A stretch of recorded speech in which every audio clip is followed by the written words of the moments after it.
یہ حضرت عمر بن عبد العزیز رحمہ اللہ جو اپنے دور خلافت میں جس جگہ انہوں نے قیام کیا تھا وہ جگہ تھی خناصرہ،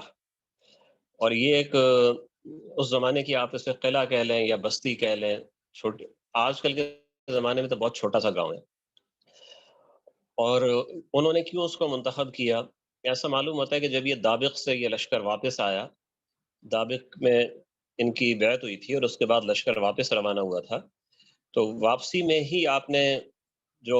یہ خناصرہ میں آپ نے قیام کر لیا، جہاں پہلے بھی 2 سال آپ یہاں پہ رہے تھے اپنی اہلیہ کے ساتھ،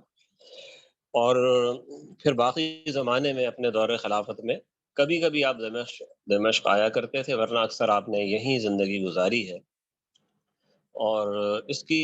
وجہ غالباً یہ معلوم ہوتی کہ یہ علاقہ جو تھا وہ مرکز میں تھا، یعنی اس سے عراق بھی یہاں سے قریب تھا اور ایشیا کوچک بھی قریب تھا، اور شام میں تو خیر یہ داخل تھا، یہ شام کے اندر شمار ہوتا ہے یہ علاقہ، تو یہاں سے جسے کہتے ہیں مواصلات یہاں پہ آسان تھی۔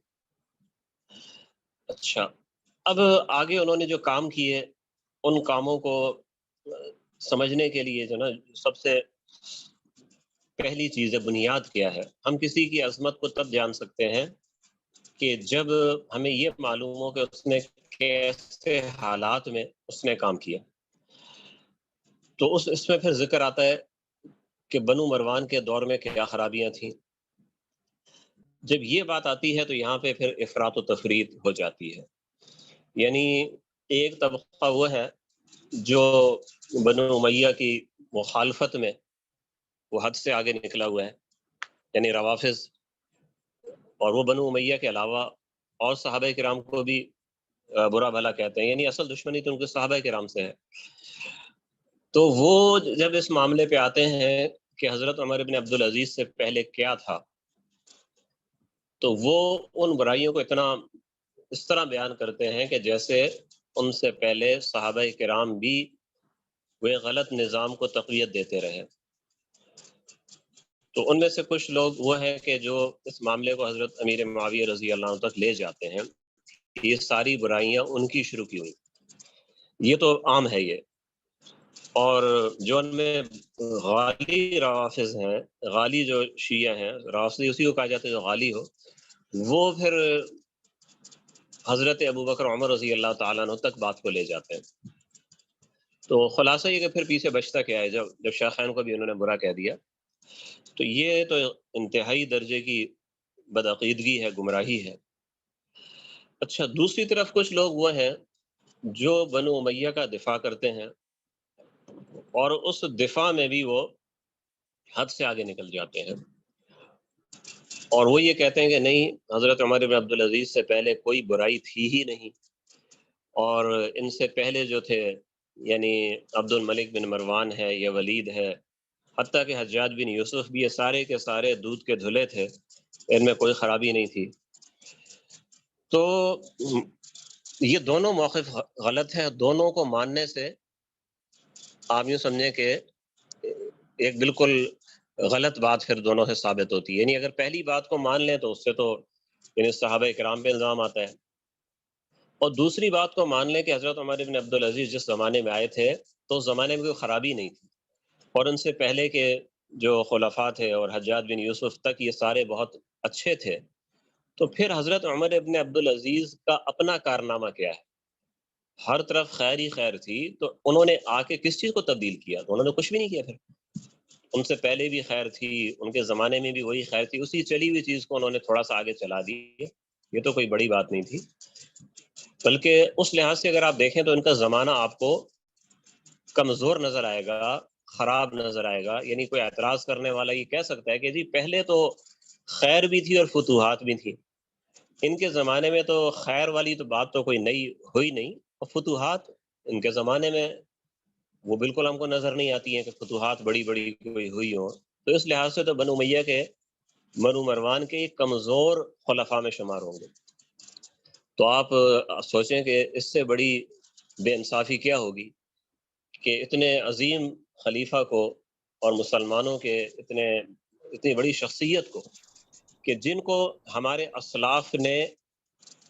مجدد کہا ہے،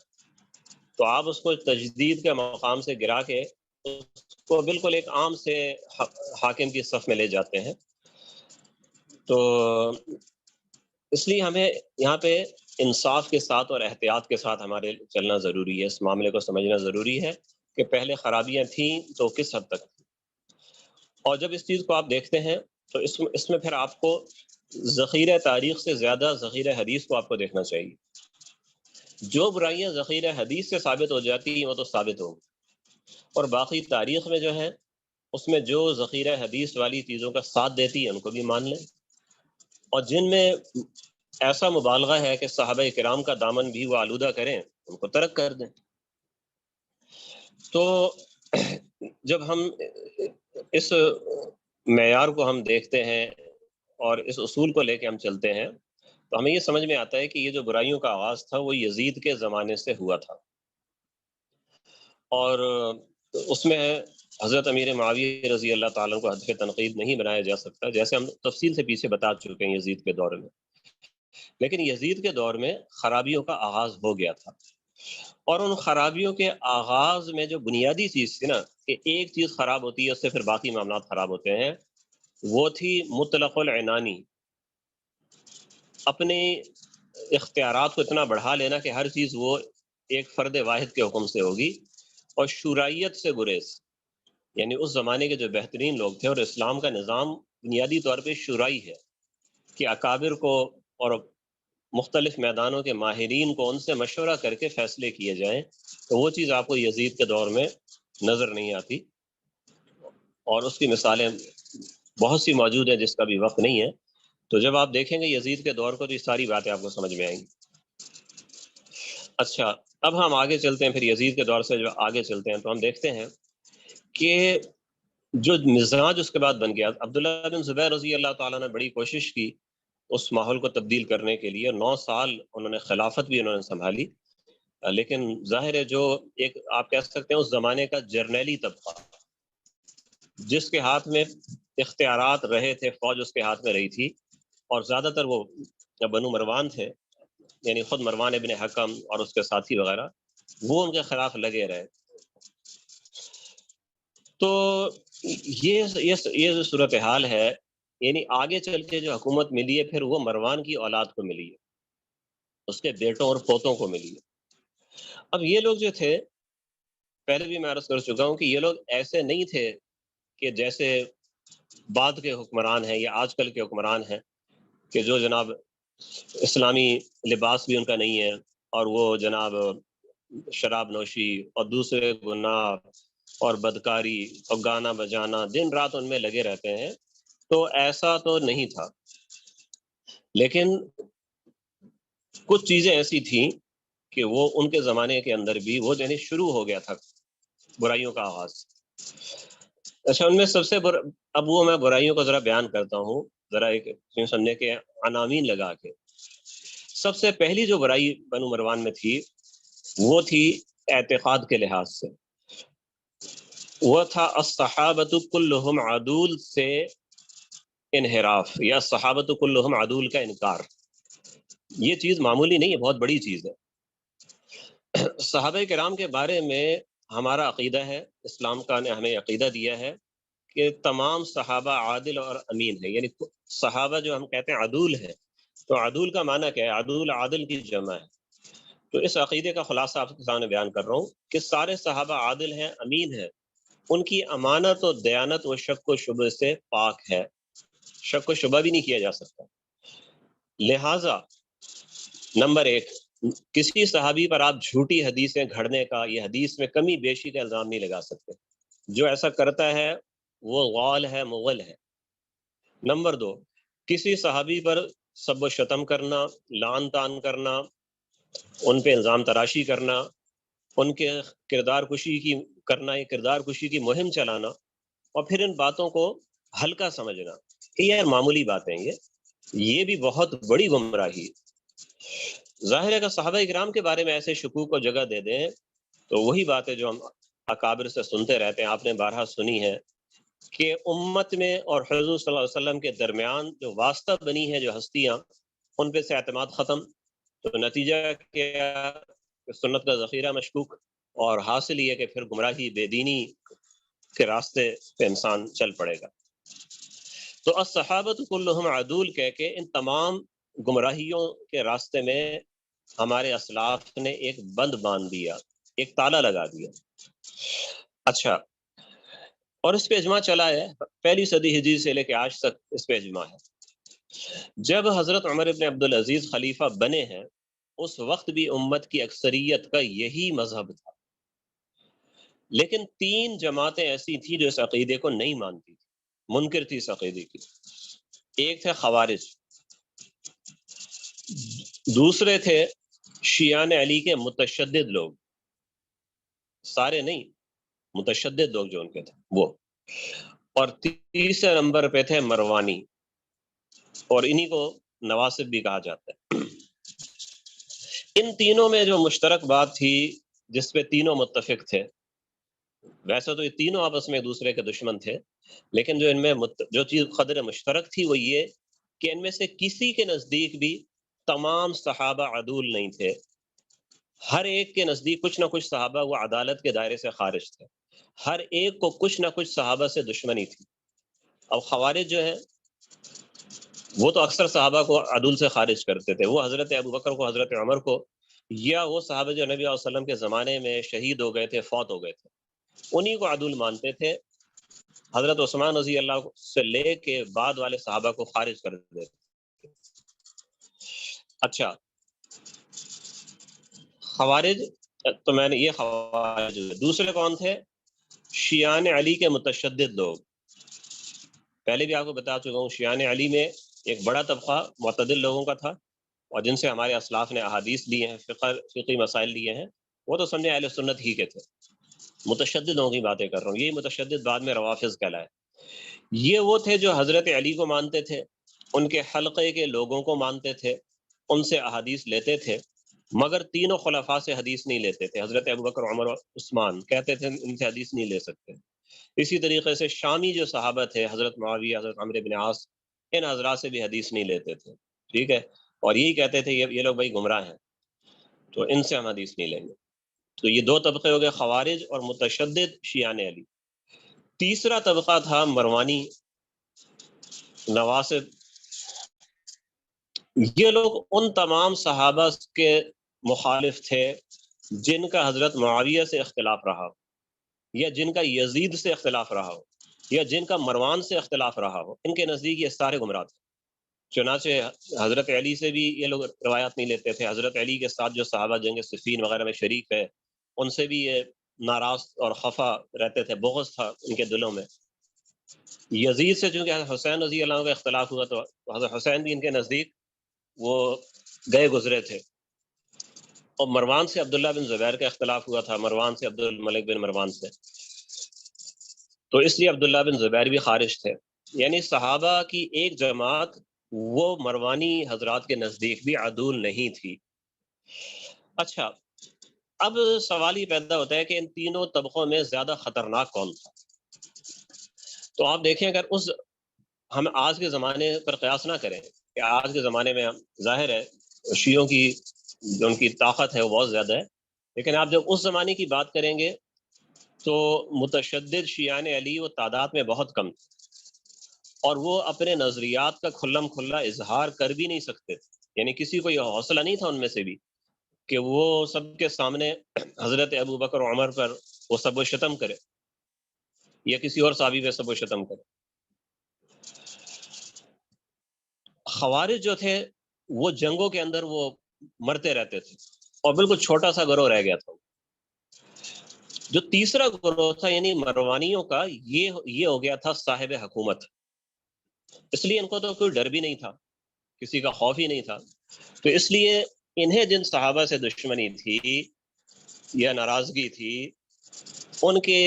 کی توہین یہ کھلم کھلا کیا کرتے تھے، ممبر پر بیٹھ کر بھی کر دیتے تھے،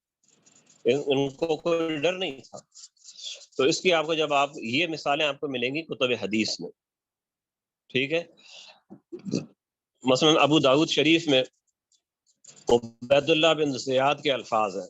ابو داؤد شریف میں صحیح سند کے ساتھ عبید اللہ بن زیاد جو یزید کا گورنر تھا اس کے الفاظ ہیں کہ ایک صحابی کو چڑھاتے ہوئے اس نے کہا ان محمدیکم ھذا الدحداہ، وہ صحابی تھوڑا قد میں مطلب چھوٹا قد تھا ان کا، تو چڑھاتے ہوئے کہا یہ دیکھو تمہارا ٹھنگنا موٹا محمدی آ گیا. یہ الفاظ ایک صحابی کے بارے میں ہیں، عبید اللہ بن زیاد. اسی طریقے سے جب ان کا موڈ بگڑتا کسی صحابی پہ ہاتھ بھی اٹھا لیتے. چنانچہ خود مروان کے بارے میں مسند احمد کے اندر موجود ہے کہ اس نے امام احمد بن حنبل نے نقل کیا ہے اور بالکل مضبوط سند ہے. اس کے اندر یہ ہے کہ مروان نے یرفع الدرۃ علی ابی سعید خدری رضی اللہ تعالی، کہ مروان نے ابو سعید خدری کو پیٹنے کے لیے کوڑا اٹھا لی. یہ مسند احمد کی روایت آپ کو بتا دوں. اسی طریقے سے جب ان کا دل چاہتا کسی بھی صحابی کو بلا تکلف ان کو منافق کہہ دیتے. اس کی مثالیں بھی آپ کو کتب حدیث میں آپ کو ملیں گی کہ عبداللہ بن زبیر رضی اللہ عنہ سے متعلق، اور پیچھے میں آپ کو مسلم کی روایت پچھلے سبق میں نے آپ کو بتائی تھی کہ عبد الملک بن مروان نے کیا کہا تھا عبداللہ بن زبیر کے بارے میں، کہ ہمیں یعنی لوگوں نے سنائی عبداللہ بن زبیر کی حدیث جو انہوں نے سیدہ عائشہ سے انہوں نے نبی پاک صلی اللہ علیہ وسلم نے سنی ہے. تو مسلم شریف کے الفاظ ہیں کہ عبد الملک نے کہا کہ ہمیں عبداللہ بن زبیر کی پھیلائی ہوئی غلاظت سے کوئی تعلق نہیں ہے. تو یعنی بہت آپ کو اس میں ایسی چیزیں نظر آئیں گی کہ انسان کام جاتا ہے کہ یار صحابہ کے بارے میں ان کا موقف کیسا تھا. صحابہ کو قتل کرنا بھی ان کے نزدیک کوئی بات نہیں. حضرت حسین شہید ہوئے، عبداللہ بن زبیر شہید ہوئے، عبداللہ بن مطیع شہید ہوئے، عبداللہ بن حنظلہ شہید ہوئے. تو صحابہ کرام کا آپ کو قطار نظر آئے گی جو مروانیوں کے ہاتھوں وہ قتل ہوئی ہے، شہید. تو اب بات آ جاتی ہے جو حدیث کی، تو میں نے آپ کو عرض کر دیا کہ ان کے نزدیک وہ احادیث بھی معتبر نہیں تھی. وہ کہتے تھے وہ صحابی کی گھڑی ہوئی چیز ہے، نبی کی حدیث نہیں ہے. تو عبد الملک بن مروان کا میں آپ کو الفاظ آپ کو بتا دیتا ہوں. مسلم شریف میں جو اس کے الفاظ ہیں کہ ہاں یہ مسلم شریف حدیث نمبر 3312 باب بناء الکعبۃ ونقضھا. ایک روایت وہ ہے جو ابھی میرے سامنے وہ نہیں کھلی، جس کے اندر ہے کہ ہمیں اس کی غلاظت سے کوئی سروکار نہیں، وہ بھی ہے مسلم میں. لیکن ابھی جو آپ کو بتا رہا ہوں اس میں کیا الفاظ ہیں؟ عن ابی قزعۃ ان عبد الملک ابن مروان بینہما یطوف بالبیت اذ قال قاتل اللہ ابن الزبیر حيث يكذب على ام المؤمنين يقول سمعتها تقول قال رسول الله صلى الله عليه وسلم يا عائشة لولا حدثان قومك بالكفر حتى من فإن قومك قصروا في البناء. صحیح مسلم. اب یہ مروان جو ہے کعبہ کا طواف کہہ رہا ہے کہ عبداللہ بن زبیر کو ہلاک کر چکا ہے، شہید ہو چکے ہیں، اس کے بعد کی بات ہے. معاذ علی کا یہ بھی کہہ رہا ہے کہ عبداللہ نے جھوٹ کے سیدہ عائشہ کے ذمے لگائی تھی. تو اندازہ کریں ذرا. اچھا، ام ایمن رضی اللہ تعالیٰ عنہ کو آپ سب جانتے ہیں کہ نبی اکرم صلی اللہ علیہ وسلم کی وہ آیا تھی، ان کی خادمہ تھی، ان کو پالنے والی تھی. اور نبی صلی اللہ علیہ وسلم سے اتنا ان کا احترام کرتے تھے، کہتے تھے میری ماں کے بعد یہی میری ماں ہے. اس کے بارے میں حجاج بن یوسف کے الفاظ ہیں کہ وہ یہ ہوا کہ کسی نے حجاج بن یوسف کو ام ایمن رضی اللہ عنہ سے حدیث نقل کر کے سنائی. وہ حدیث بھی مسلم شریف میں موجود ہے.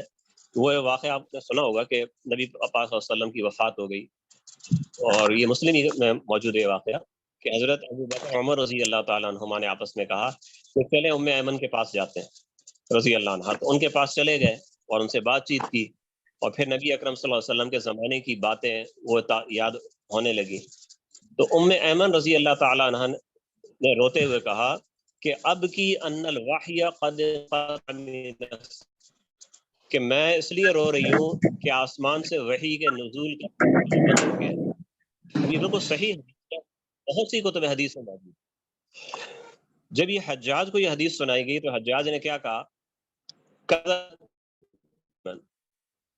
ام ایمن نے جھوٹ کہا، یہ حدیث جھوٹی ہے، ام ایمن جھوٹ بول رہی.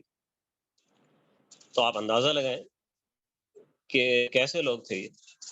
عبید اللہ بن زیاد جو تھا، اس کا حدیث کو جھٹلانا یہ بھی کتب حدیث میں موجود ہے کہ اس کو جو نا وہ سنائی گئی وہ حوض کوثر کی جو احادیث ہے نا، کئی احادیث میں حوض کوثر کا ذکر ہے، متعدد طرق ہیں اس کے، تو وہ احادیث اس نے سنی کہ صحابہ اور تابعین اس کو دہرا رہے ہیں، سنا رہے ہیں ایک دوسرے سے، تو یہ آگے سے جھٹلاتا تھا، کہتا تھا یہ ہو ہی نہیں سکتا، یہ حوض کوثر سارا جھوٹ ہے، میں نہیں مانتا۔ تو ایک بار حضرت انس بن مالک نے اس کو ڈانٹا اس کو، اور کہا کہ اللہ کی قسم مجھے معلوم نہیں تھا کہ میں ایسے زمانے تک زندہ رہوں گا کہ تم جیسے لوگوں کو میں دیکھوں گا جو حوض کوثر کے بارے میں شک کر رہے ہیں۔ بھائی میں نے جب مدینہ منورہ چھوڑا تھا، وہاں سے عراق آیا تھا، تو میں نے مدینہ کی عورتوں کو اس حالت میں چھوڑا تھا کہ ہر عورت ہر نماز کے بعد دعا کرتی تھی کہ یا اللہ مجھے حوض کوثر پہ حضور اکرم صلی اللہ علیہ وسلم کی زیارت نصیب کر۔ یہ مدینہ کی عورتوں کی، یعنی کہنے کا مقصد یہ ہے ایسی حدیث ہے کہ عورتوں تک کو معلوم تھی، اور تو بدبخت ان کا انکار کر رہا ہے۔ عبید اللہ بن زیاد پھر بھی نہیں مانا، تب مانا کہ آخر کسی شخص نے وہ حدیث اس کو سنائی شامی صحابہ کی سند سے، کیا کہ میں آپ کو شامی صحابہ سے آپ کو سناتا ہوں۔ اس نے تب سنا تو کہا ہاں ٹھیک ہے، شامی صحابہ سے آپ سناتے ہو، اب میں مان لیتا ہوں۔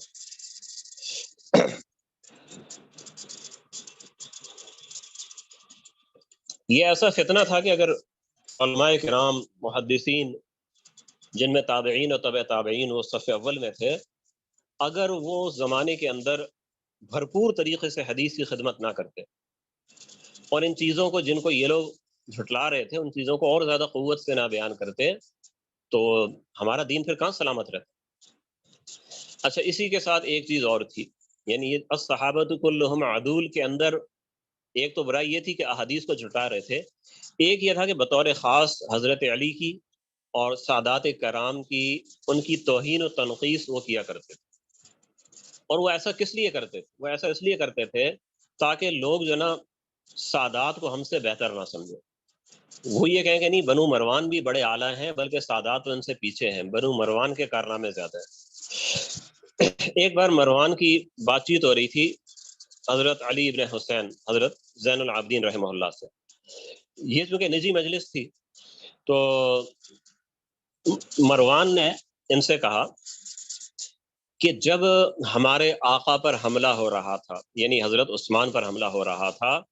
تو آپ کے آقا سے زیادہ ان کا دفاع کرنے والا کوئی بھی نہیں تھا، یعنی آپ کے آقا سے مراد حضرت علی ہے، یعنی جب حضرت عثمان کے خلاف محاصرہ ہوا تو حضرت علی سے زیادہ دفاع کرنے والا کوئی صحابی نہیں تھا۔ تو یہ سن کے حضرت زین العابدین نے کہا کہ پھر تم ممبروں پر ان پر سب و شتم کیوں کرتے ہو؟ تو مروان کا آگے جواب کیا تھا، ہماری حکومت اس کے بغیر نہیں چلتی، لا یستقیم لنا ھذا الا بھذا، یہ ہمارا جو حکومت کا جو کام ہے نا یہ اس کا بغیر نہیں چلتا، یعنی ہم ان کو ذرا نیچا کرتے ہیں اور لوگوں کو اپنے گرد جمع اس طرح کرتے ہیں۔ یہ امام ابن خیثمہ رحمہ اللہ نے صحیح سند سے اس چیز کو نقل کیا اس روایت کو۔ اسی طریقے سے کہ یزید کا آپ ذکر سن لیں، یزید نے کیا کہا تھا جب حضرت حسین رضی اللہ عنہ شہید ہو گئے، سانح کربلا پیش آ گیا، تو وہاں محمد بن حنفی حضرت علی کے بیٹے ان سے یزید بات چیت کر رہا ہے، اور بات چیت تعزیت کے طور پہ کر رہا ہے کہ جی حضرت حسین جو ہے شہید ہو گئے، مجھے بڑا دکھ ہوا۔ تو وہاں تعزیت کے اندر اس نے کیا کہا؟ اس نے کہا کہ بے شک حسین نے مجھ پر ظلم کیا اور مجھ سے اس نے قطع رحمی کی، بے شک انہو قد ظلمنی وقطع رحمی، بجائے اس کے کہ یہ کہے کہ ظلم ہم سے ہو گیا، الٹا کہہ رہا ہے کہ ہم پہ قد ظلمنی وقطع رحمی، حضرت حسین نے ہم پہ ظلم کیا اور ہم سے قطع رحمی کی۔ اچھا پھر آگے تھوڑی سی بات چیت کر کے آگے کہتا ہے کہ بھئی آپ جانتے ہیں کہ ہم حضرت حسین کو برا بھلا کہتے ہیں، فَنَنَالُ مِنْهُ وَنَذُمُّهُ، حضرت حسین کو برا کہتے ہیں، لیکن ہم کیوں کہتے ہیں؟ وہ ہم اس لیے کہتے ہیں نريد اعلام الناس بأننا لا نرضى الا بأن لا ننازع امرا خصنا الله به وانتخبنا الله له۔ وہ کہہ رہے کہ بھئی ہم جو اہل بیت کو برا بھلا کہتے ہیں تو اس لیے کہتے ہیں تاکہ دنیا یہ جان لے کہ جو ہماری حکومت میں ہم سے تنازع کرے گا تو ہم اس پر چپ نہیں رہیں گے، کیونکہ یہ حکومت ایسی ہے کہ اللہ نے خصن اللہ بھی، اللہ نے ہمیں اس کے ساتھ خاص کر دیا، تو یہ تو ہمیشہ ہمارے پاس ہی رہے گی، تو جو اس میں ہمارے آڑے آئے گا تو ہم اس کا جو چاہیں گے ہم کریں گے۔ یہ بات یزید ایسے موقع پہ کہہ رہا ہے کہ جب وہ تعزیہ کر رہا تھا حنفیہ سے، ان کے سامنے کہہ رہا ہے، تو پسے پشت کیا کرتے ہوں گے یہ لوگ اور کیا کرتے ہوں گے، کیا کہتے ہوں گے، اللہ ہی بہتر جانتا ہے۔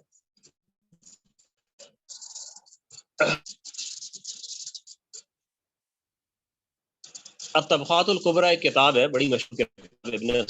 اس کے اندر ثقات سے ایک چیز موجود ہے، بڑی سخت روایت ہے،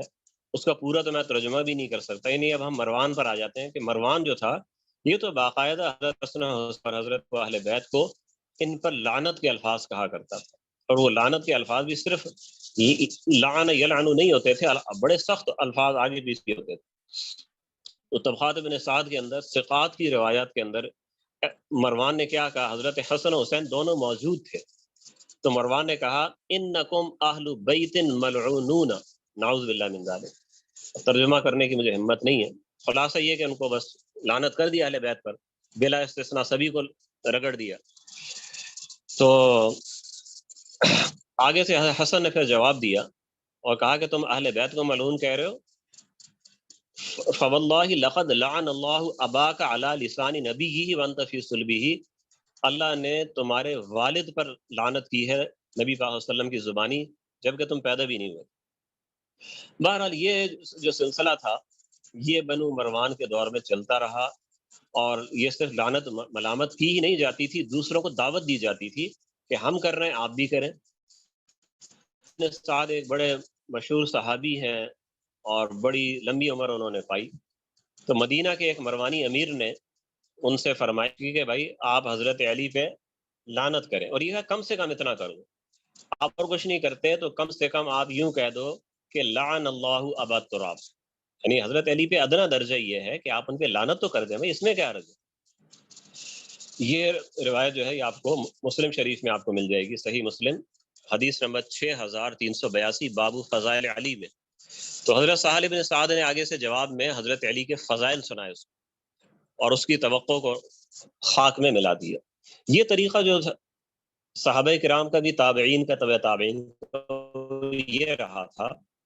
کہ دیکھیں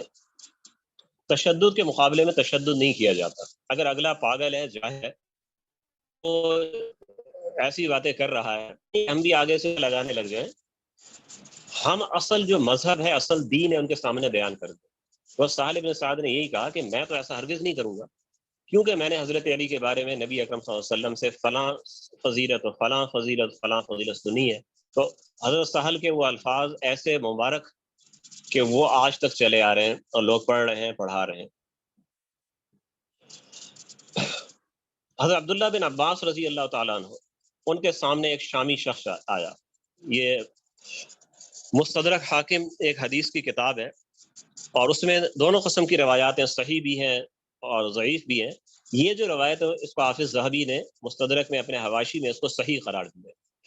اور اس روایت میں کیا ہے کہ ایک شخص جو ہے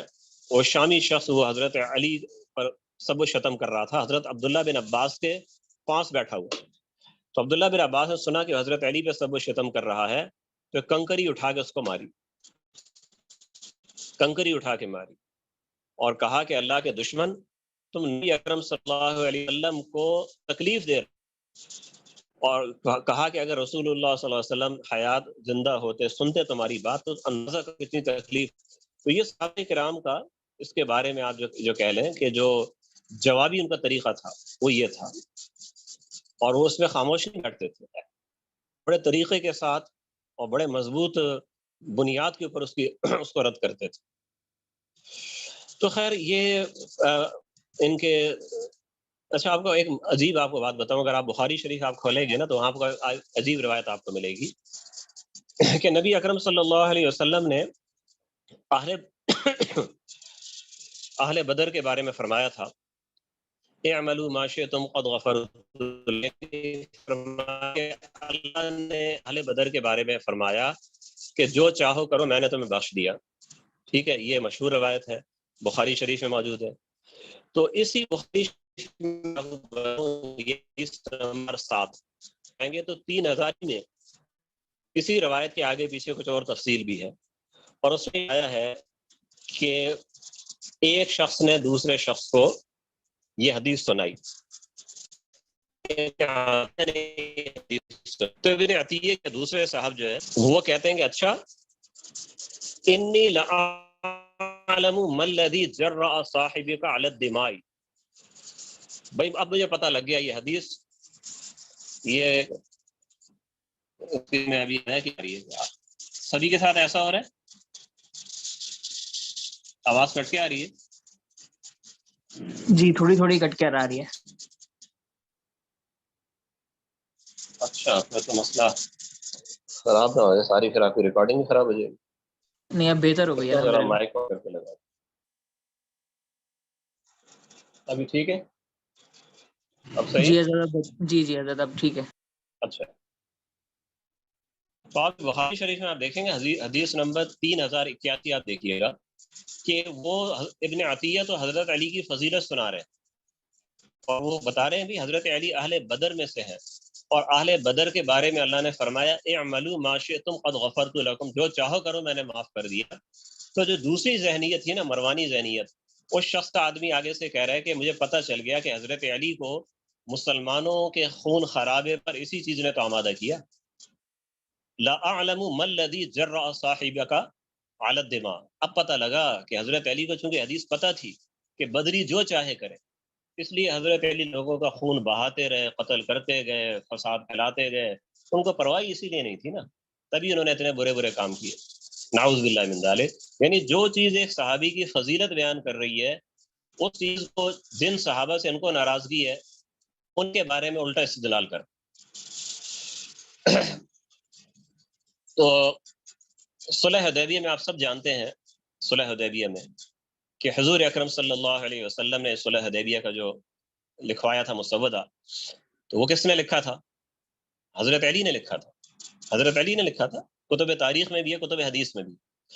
لیکن اب بنو مروان کو یہ چیز ہضم نہیں ہوتی تھی، وہ یہاں پہ ایک بات گھڑ کے اپنی طرف سے ڈالتے تھے کہ صلح حدیبیہ کی کتابت حضرت عثمان نے کی تھی، اور یہ کہتے ہوئے یہ بھول جاتے ہیں کہ حضرت عثمان تو اس وقت نظر بند تھے۔ یہ امام احمد کی کتاب ہے فضائل الصحابہ، اس میں صحیح سند کے ساتھ یہ واقعہ لکھا ہے کہ امام زہری کہتے ہیں کہ امام معمر جو ہے زہری کے شاگرد، وہ معمر کہتے ہیں امام زہری سے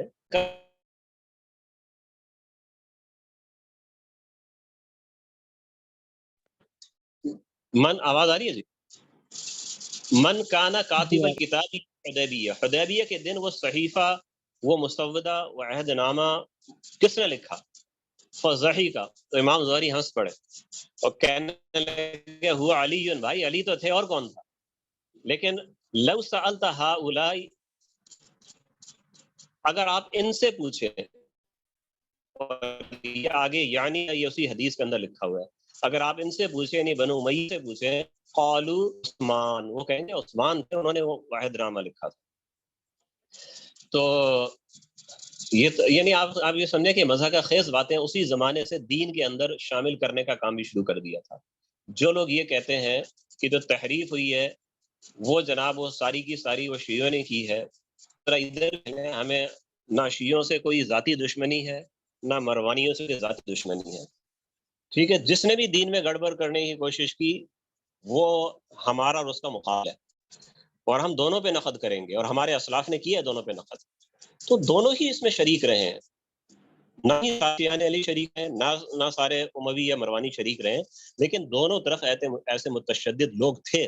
جن سے جتنا ہو سکا دین میں انہوں نے تحریف کی کوشش کی، گڑبڑ کی کوشش کی، روایتوں کو ادلا بدلا، لیکن الحمدللہ ہمارے اسلاف نے ان تمام کوششوں کو ناکام بنایا، اور صحیح دین اور صحیح صحابہ کرام کے بارے میں اعتقاد اور صحابہ کرام کے مستند فضائل، وہ ساری چیزیں الحمدللہ ہم تک پہنچائی۔ ایک آپ کو عجیب بات بتاؤں، یہ بات بڑی یعنی بڑی گہری بحث ہے، اور مجھ سے ایک صاحب نے پوچھا، تو میں نے ان سے فون پر تقریباً 1 گھنٹے کی میری ان سے بات چیت ہوتی رہی، یہ کراچی سے ایک صاحب کی کال آئی تھی، وہ کبھی کبھی سوال کرتے تھے بڑے، یعنی وہ ہے کالج یونیورسٹی کا لڑکا ہے، لیکن اس کے سوالات ایسے تو میں حیران ہو جاتا، یہ اتنی گہرائی سے دین کو سمجھنے کی کوشش کر رہا ہے۔ تو 1 گھنٹے کی کال ہو گئی صرف اس موضوع پر کہ حسن بصری رحمہ اللہ نے حضرت علی سے روایت کیوں نہیں لی۔ پھر میں نے اس سے کہا کہ خدا کے بندے، یہ جو اتنی کال ہو گئی، ریکارڈ ہو رہی، میں نقل کر لوں، یاد نہیں رہے گا۔ تو اس نے بعد میں کمپوز کرا کے مجھے بھیجی، تو پورا ایک سامنے رسالہ تیار ہو گیا حضرت حسن بصری سے، حضرت حسن بصری کی حضرت علی سے روایت۔ آپ جانتے ہیں جن حضرات پہ حدیث کا دار و مدار ہے، یعنی تابعین میں سے 10-12 حضرات جو ہیں، ان میں سے ایک حضرت حسن بصری ہے۔ اور حضرت حسن بصری وہ ہیں کہ جس زمانے میں حضرت علی کوفہ میں تھے، یہ میں تھے، اس سے پہلے جب یہ حضرات مدینہ میں تھے تو یہ بھی مدینہ میں تھے، تقریباً 12-13 سال کی عمر تھی، 14 سال کی عمر تھی، مدینہ میں تھے۔ پھر حضرت علی کوفہ چلے گئے، اسی زمانے میں یہ قریب میں بصرہ آ گئے۔ لیکن ان سے کوئی حدیث حضرت علی سے یوں مروی نہیں ہے کہ میں نے حضرت علی سے سنا۔ تو یہ ایک بڑا یعنی مشکل مسئلہ ہے محدثین کے یہاں۔ تو کچھ محدثین تو انکار کرتے ہیں، وہ کہتے ہیں کہ واقعی حضرت حسن بصری نے حضرت علی سے روایت نہیں لی، لیکن کچھ حضرات اس کو ثابت کرتے ہیں، کہتے ہیں نہیں، حضرت حسن بصری نے ان سے روایت لی ہے۔ ان حضرات میں ہمارے شیخ، ہمارے مخدوم حضرت مفتی رشید احمد صاحب رحمۃ اللہ علیہ وہ بھی شامل ہیں۔ انہوں نے باقاعدہ اس پہ ایک رسالہ لکھا۔ اچھا، مزے کی بات یہ ہے کہ وہ رسالہ جو ہے وہ میں نے نہیں پڑھا تھا، حالانکہ اصل فتاوی میرے پاس ہے، لیکن میری کبھی نظر نہیں پڑی اس جگہ پہ۔ جب میں نے اس لڑکے کو پوری وہ 1 گھنٹے کی پوری کال ریکارڈ کرا دی، اس کے بعد اس کا فون آیا کہ حضرت جو آپ نے جو کہا ہے وہی بات اصل فتاوی کے اندر لکھی ہوئی، آپ اس کو پڑھ لیں۔ تو میں نے پھر اس کو پڑھا، تو یعنی بات کو پھیلا کے بیان کیا تھا۔ حضرت نے اس کو اپنے طور پہ نچوڑ اس کا نکال کے اصل فتاوی میں پیش کیا۔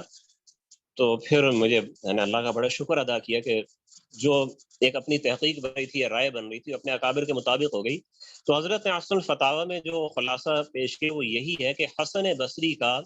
حضرت علی سے سماع اور روایت وہ ثابت ہے۔ اچھا، اب رہی بات کہ منقول کیوں نہیں، تو وہ اس کی وجہ حضرت مفتی رشید احمد صاحب رحمۃ اللہ علیہ نے بیان کی، حوالوں کے ساتھ بیان کی، اور وہی خلاصہ اس کا یہ نکلتا ہے کہ حجاج بن یوسف کا دور حکومت تھا پورے عراق پہ، 20 سال اس کی حکومت رہی ہے، اور یہ 20 سال حضرت حسن بصری کا وہ سال تھا جسے کہتے ہیں نا، جو لفظ استعمال کا ایک شخص پیک کے پر ہوتا ہے، یہ اس کے دور کا کلائمیکس ہوتا ہے، بالکل عروج پر ہے۔ اسی زمانے میں شاگرد بنتے ہیں، اسی زمانے میں لوگ آگے نکل رہے ہیں، وہ زمانہ۔ اس زمانے میں عراق میں حضرت علی سے روایت پر پابندی لگا رکھی تھی۔ اس پابندی کی وجہ سے حضرت حسن بھی حضرت کا نام نہیں لیتے، حدیث سنا دیتے، حضرت علی کا نام نہیں لیتے۔ لیکن انہوں نے اپنے بعض تلامذہ کو تنہائی کے اندر انہوں نے بتایا، یہ آپ کو حوالہ بتا دوں، یہ بڑا اہم حوالہ ہے، تدریب الراوی۔ تدریب الراوی یہ اصول حدیث کی کتاب ہے، ہمارے مدارس میں پڑھائی جاتی ہے۔ اس کی جلد نمبر 1 صفحہ 231 پہ آپ دیکھ لیں کہ اس میں لکھا ہے کہ انہوں نے اپنے بعض شاگردوں کو تنہائی کے اندر بتایا کہ دیکھو، میں نبی اکرم صلی اللہ علیہ وسلم سے بعض احادیث کو مرسل نقل کرتا ہوں، بیچ میں صحابی کا نام نہیں لیتا، بس سیدھا کہہ دیتا ہوں کہ نبی صلی اللہ علیہ وسلم کی حدیث ہے۔ تو جہاں آپ دیکھو کہ میں صحابی کا نام لیے بغیر حدیث سنا رہا ہوں، تو آپ خود ہی سمجھ لینا کہ وہ حضرت علی سے میں نے نقل کی ہے۔ تو یہ اندازہ کریں اس دور میں کیسی سختی تھی۔ اچھا، آپ ولید ابن عبد الملک کا میں نے ذکر کیا تھا آپ کے سامنے، پوری ہماری نشست اس کا رہی کہ کتنی فتوحات تھیں اس کے دور میں، اور فتوحات کا کریڈٹ بالکل اس کو جاتا ہے، ٹھیک ہے، اس سے ہم بالکل انکار نہیں کرتے۔ لیکن ان میں یعنی یہ جو گمراہی ہوتی ہے نا، اس گمراہی کے پیچھے بہت زیادہ دخل جہالت کا ہوتا ہے۔ جہالت کی وجہ سے صحابہ کی صحبت نہیں اٹھائی یا صحبت اٹھائی ہے تو ان کے وہ صحبت ویسی نہیں ہے کہ آپ ادب سے تمیز سے دو زانو ہو کے بیٹھے، میرا استاد ہے جو بتائے گا میرے لیے وہ چیز قابل اعتماد ہے، ایسا نہیں تھا۔ وہ صحبت کا کوئی فائدہ نہیں ہوا، اور جہالت ساتھ میں۔ تو ولید ابن عبد الملک جو تھا، کتنا بڑا خلیفہ تھا اور کتنا بڑا فاتح تھا، لیکن جناب وہ سیدہ عائشہ صدیقہ رضی اللہ تعالی عنہا پر وہی تہمت لگاتا تھا جو منافقین نے لگائی۔ یہ ثقات کی سند سے آپ کے ساتھ میں بیان کر رہا ہوں، المعرفۃ والتاریخ، مشہور محدث امام فصوی رحمۃ اللہ علیہ کی کتاب ہے، اور اس میں انہوں نے صحابہ کے حالات بھی بیان کیے ہیں، تابعین کے حالات بھی بیان کیے ہیں۔ تو یہ ثقات کی سند سے نقل کیا کہ ولید ابن عبد الملک سیدہ عائشہ صدیقہ رضی اللہ عنہ پر وہ طعن و تشنیع کیا کرتا تھا، غلط بات ان کے منسوب کرتا تھا. تو سیدہ عائشہ کی طرف تو اس کا یہ اتنا آپ دیکھیں غلط بدتمیزی، طعن و تشنیع. دوسری طرف عبداللہ بن ابی کا وہ حامی تھا. عبداللہ بن ابی کا یعنی اس کو کہتا تھا کوئی قصور نہیں عبداللہ بن ابی. تو ایک بار تو علماء بیٹھے تھے، علماء کی مجلس، اور ولی صاحب وہاں پہ شروع ہو گئے نا، جیسے آج کل بھی ہمارے بعض حکمران آتے ہیں دینی معاملات میں مداخلت کرنا، پتہ نہیں کیا کیا عجیب عجیب باتیں بیچ میں کر جاتے ہیں نا. تو اس میں بتاتا ہوں سورہ نور کی آیت، وَالَّذِي تَوَلَّى كِبْرَهُ مِنْهُمْ لَهُ عَذَابٌ عَظِيمٌ، جو اللہ نے کہا ہے کہ جس نے اس تہمت کے اندر سب سے زیادہ حصہ لیا اس کے لیے عذاب عظیم ہے. تو حضرات اس سے مراد حضرت علی ہیں، یہ عذاب عظیم ان کے لیے، نعوذ باللہ من ذلک. کھڑے ہو گئے اور کہنے لگے کہ خدا کے بندے، سیدہ عائشہ صدیقہ خود کہہ رہی ہیں کہ مجھ پر تہمت لگا. اچھا میں تھوڑی سی بات آپ سے کہہ دوں کہ وہ جو اس نے سیدہ عائشہ کے بارے میں جو زبان درازی کی تھی ولید نے، وہ اس سے متعلق وہ نہیں تھی کہ ان پہ نعوذ باللہ وہ تہمت، افق والی تہمت لگا رہا ہوں، وہ نہیں، ان کے بارے میں بد کلامی کرتا تھا. اور یہ جو خاص تہمت والا واقعہ ہے اس کو حضرت علی پر منسوب کرتا تھا کہ حضرت علی نے جھوٹا الزام لگایا سیدہ عائشہ. تو امام زہری کھڑے ہو گئے اور صحیح سند کے ساتھ وہ پوری روایت سنائی کہ سیدہ عائشہ فرماتی تھیں، اور یہ پوری روایت بخاری شریف میں موجود ہے، امام زہری رحمۃ اللہ علیہ نے واقعہ افق سارا موجود ہے وہاں پہ، اسی میں یہ حصہ انہوں نے لکھا الذی تولی مراد عبد الابی. تو اب دیکھیں اتنے بڑے عالم امام المحدثین کے سالید، جس کو صحیح عربی بولنا بھی نہیں آتی تھی، جس کی علم کا یہ تھا عربی بھی صحیح بول سکتا تھا، وہ ولی امام زہری سے کہنے لگا کہ حضرت عبداللہ بن ابی کا بھلا کیا قصور ہے، یعنی اس روایت کو رد کر دیا کہ میں اس روایت کو نہیں مانتا. امام زہری سمجھ گئے جب تک اس کو اموی راویوں سے میں نہیں سناؤں گا یہ نہیں مانے گا. پھر اموی راویوں کی سند سے دوسری روایت سنائی، اس کے اندر بھی یہی بات تھی کہ سیدہ عائشہ نے فرمایا کہ یہ ساری بہتان تراشی کی جو مہم تھی عبداللہ بن ابی نے چلائی. اب پھر ولید نے کہا ٹھیک ہے اب میں مانتا ہوں کہ یہ بات اس طرح ہے. تو یعنی ولید مان گئے، بڑی باتیں مان گیا. تو اس سے یہ پتہ لگتا ہے کہ بہت ساری ان کے اندر جو خرابیت تھی نا اس کی بنیاد جہالت تھی. تو ہمارے اسلاف نے اسی زمانے میں جہالت کو رد کرنے کے لیے کام کیا، اور ظاہر ہے جو فتنہ جس زمانے میں بڑھتا ہے نا اسی کے مد مقابل پھر آپ زیادہ مواد پیش کرتے ہیں. تو اسی لیے جو حضرت علی کے فضائل کے اندر جو چیزیں جمع ہو گئی نا بہت زیادہ ہیں. حافظ رحمۃ اللہ علیہ نے فتح الباری میں ایک موقع پہ لکھا ہے، انہوں نے کہا کہ اگر خلفائے راشدین میں سے چاروں کے فضائل جمع کیے جائے تو سب سے زیادہ فضائل حضرت علی کے آپ کو نظر آئیں گے. نیچے پھر اس کے بعد انہوں نے لکھا کہ اس سے بعض لوگوں کو شبہ ہو گیا کہ حضرت علی وہ باقی تین خلفاء سے افضل ہے، حالانکہ ایسا نہیں ہے. اگر آپ بنظر انصاف دیکھیں گے تو تینوں خلفاء کی افضلیت کی روایات وہ اپنی جگہ ثابت ہیں، وہ افضل ہے وہ. اب رہی یہ بات کہ حضرت علی کے فضائل یعنی جزئی فضائل جو ہیں وہ اتنے زیادہ محدثین نے کیوں جمع کیے اور اتنے زیادہ تینوں خلفاء کے جمع کیوں نہیں کیے، تو انہوں نے کہا یہ جمع ہو گئے اتنے زیادہ، اور جمع ہونے کی وجہ یہ زمانہ جو گزرا تابعین و تبع تابعین کا، اموی دور کا، اس زمانے میں حضرت علی کی مخالفت اتنی تھی کہ ہمارے پھر انہوں نے بھی زور لگا دیا کہ جو حضرت علی کی فضیلت میں روایت ملے بشرطے کہ موضوع نہ ہو، ضعیف ہو کوئی مسئلہ نہیں ہے، ضعیف روایت فضائل میں چلتی ہے. تو ان تمام روایات کو انہوں نے زیادہ سے زیادہ جمع کیا، تو اس لیے حضرت علی کے فضائل اتنے جمع ہو گئے. ورنہ افضلیت جو ہے وہ پہلے تینوں کی ثابت ہے اپنی جگہ. اچھا جی، تو یہ چیزیں تو ہو گئی جناب عقیدے سے متعلق، ٹھیک ہے جی. اب جناب کچھ چیزیں وہ تھی جن کو بدعات آپ کہہ سکتے ہیں، وہ چیزیں جو نبی اکرم صلی اللہ علیہ وسلم نے نہیں کی ہیں، خلفائے راشدین نے نہیں کی ہیں، وہ بنو مروان نے اپنے زمانے کے اندر وہ شروع کی. اب مثلا اب آپ سب جانتے ہیں کہ عید کی نماز کا جو خطبہ ہے، عید کی نماز کا خطبہ وہ نماز کے بعد ہوتا ہے. جمعے کی نماز میں خطبہ پہلے ہوتا ہے، عید کی نماز میں بعد میں ہوتا ہے. چاروں ائمہ کا مسلک یہی ہے کہ خطبہ بعد میں ہونا چاہیے عید کا. لیکن جناب مروان ابن حکم جو تھا اس نے یہ بدعت شروع کر دی، پھر آگے اس کی اولاد میں بھی یہ بدعت چلتی رہی ہے۔ اس نے کیا کیا کہ عید کا خطبہ اس نے پہلے دینا نماز سے پہلے عید کا خطبہ شروع ہو۔ اب پوچھا گیا بھئی یہ تم نے ایسا کیوں شروع کر دیا؟ تو اس نے کہا کہ لوگ جو نا نماز کے بعد ہمارے سامنے نہیں بیٹھتے، وہ جمعے کی نماز میں وہ دیکھتے تھے کہ لوگ بڑی اکتاہٹ کے ساتھ بیٹھے ہوتے ہیں نا، اتنا لمبا خطبہ، تو میں نے خطبہ عید کو پہلے کر دیا تاکہ ہم جتنا بولنا چاہے عید کو چھوڑ کے کوئی نہیں جائے گا۔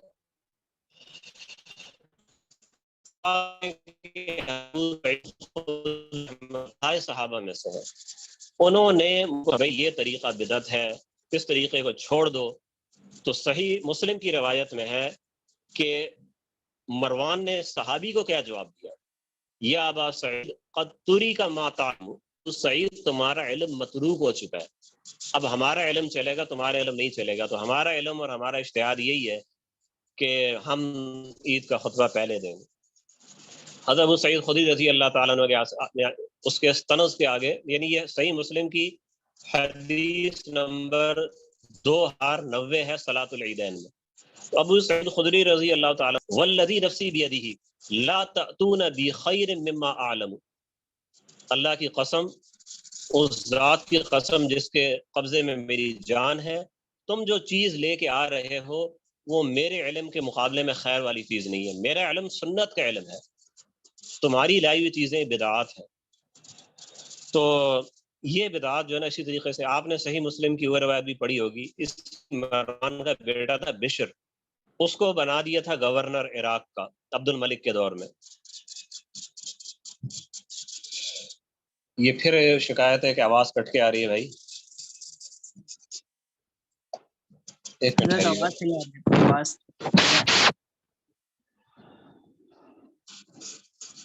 آواز صحیح آ رہی ہے؟ جی حضرت آواز کلیئر ہے، صحیح آ رہی الحمدللہ آواز کلیئر ہے جی، آواز کلیئر۔ اچھا، اب مسلم شریف کی وہ روایت آپ سب کو یاد آ جائے گی انشاءاللہ۔ صحیح مسلم حدیث نمبر 2053 کتاب الجمعہ، اس میں یہ روایت ہے کہ بشر بن مروان نے ایک بدعت شروع کی، یعنی ان کے نزدیک یہ ضروری نہیں تھا کہ جیسے خلفائے راشدین نے کیا ہو، جیسے صحابہ سے کو ہم نے دیکھا ہو، اور جیسے انہوں نے بتایا ہو کہ نبی صلی اللہ علیہ وسلم، وہ ضروری نہیں ہم ہر چیز ویسے کریں، کچھ چیزیں ہم خود بھی کر سکتے ہیں۔ تو تقریر کے جمعے کے خطبے میں تقریر کا انداز رکھتا تھا، یعنی ایک ہاتھ دائیں اٹھا رہا ہے، دوسرا بائیں اٹھا رہا ہے، جیسے خطیب غصے کے اندر کرتے ہیں نا، اس طرح جمعے کا خطبہ چل رہا تھا۔ تو عمارہ ابن رویبہ رضی اللہ تعالیٰ عنہ کہتے ہیں قبح اللہ ہاتین الیدین، اللہ ان ہاتھوں کو برباد کر دے جو نبی کی سنت کے خلاف جا رہے ہیں۔ لقد رأیت رسول اللہ صلی اللہ علیہ وسلم یزید علی ان بیدہ ہکذا، اشارہ باصبعہ المسبحہ، اشارہ اگر کرتے تھے تو بس تھوڑا سا انگلی کا اشارہ کر دیتے تھے بس۔